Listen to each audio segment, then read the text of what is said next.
One of the questions I get a lot is how do you effectively and safely move assets, high value assets, especially if like you're a miner and you want to like sell the ore, or you're building ships or whatever the case may be.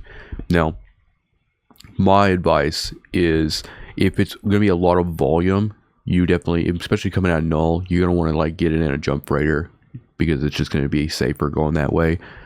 But I'm going to give you like the idea of what I do when I move high value assets, because most of the time if it's high volume, I'm going to try to sell it locally. But we're talking about selling things like overseer packages, or refined morphite, or some really like light things that you can fit into smaller ships and get them to market as well. This even works for miners, really. It's better to actually take small portions of volume and get it to JITA safely, or get to wherever it needs to go safely. So one of the biggest things, like the biggest investments that I still look back on, the biggest investment at all, whenever I trained into the blockade runner, that was just pivotal. It's just absolutely amazing at just moving stuff around. Going over the roll bonuses here, you can use Covert Cloak, which you're going to be using off the gate. It can pop a Covert Cyno, and then also it's immune to all cargo scanners, which is kind of redundant because you're going to be basically coming out of Gate Cloak, going straight into Covert Ops Cloak, and kind of just moving right along. And so getting your transport skill up for this will increase its warp speed and acceleration, and then also reduce the cloaking device CPU requirement. But it's just, this is one of those chips that just is going to do you so much utility. And right, this is just the Caldari version, right? You can get the other, every empire has their own. So the way I have this fit now is it has 2 expanded cargo holds in the lows, because most of the time this is going to be for gate to gate stuff. And I use this no matter if it's like moving stuff around high sec, and I've even taken like nanite repair paste that I've created in nullsec, and morphite and overseer packages, like all these.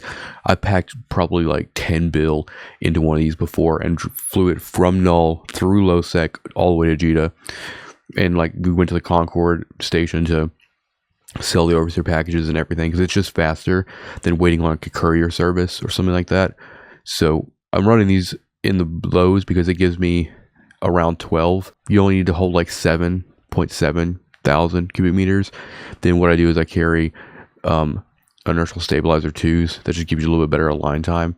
These will actually slow down your overall velocity. Where you're running a Afterburner, because there are certain situations where like there's nobody, like see in null is very possible that you'll run across like a bubble on a gate that either a resident has put up or something. There might not be anybody gate camping necessarily, but if you're getting through, like, I guess you could say offensive or defensive bubbles, then what I normally do is I'll either burn through them if there's nobody in system, and that just gives you a little bit of utility there. And then these EM shield amps, these essentially just fill the EM hole, because normally you have pretty good resistances, except for EM is just 0. So I fill these with EM just to bring that up.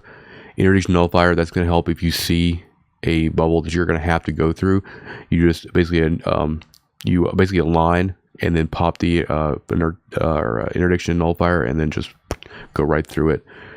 And then the Covert Ops Cloak, obviously I go through a gate, and then I immediately, once you come out of Gate Cloak, once you hit warp or jump, I immediately put the cloak on.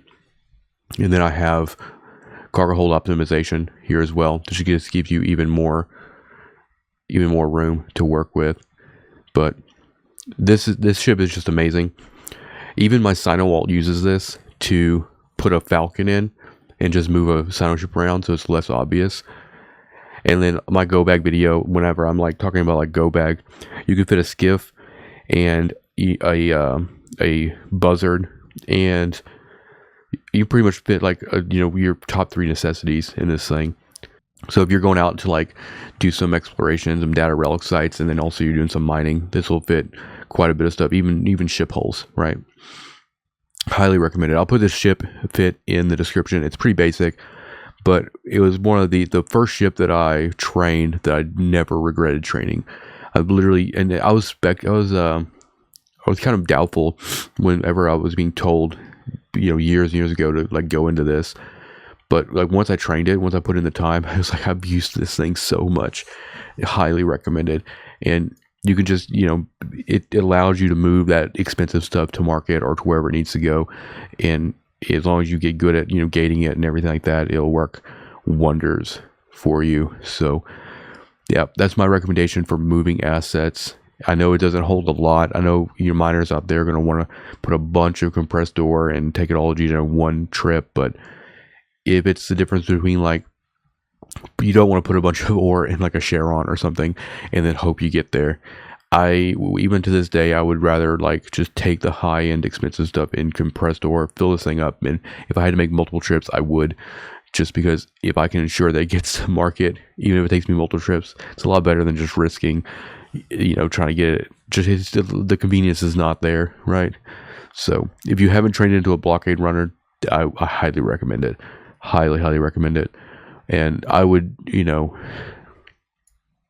when I go to null from JITA, I'll load this thing up and gate this all the way through trig space, all trig space being like border systems and stuff like that, like lowsec. Go right through lowsec with it because you have all these tools that you can use. I mean, getting out of the bubbles, being cloaked pretty much all the time in between gates, or if you have to actually like, burn through a defensive bubble in, your home block of null. And then the shield amps help you like survive smart bombs and things like that. But just the biggest thing I can tell you is like if you're not using all the space, try to get inert stabilizers in here or warp core stabilizers or something like that. So you only outfit it for how much M3 you need.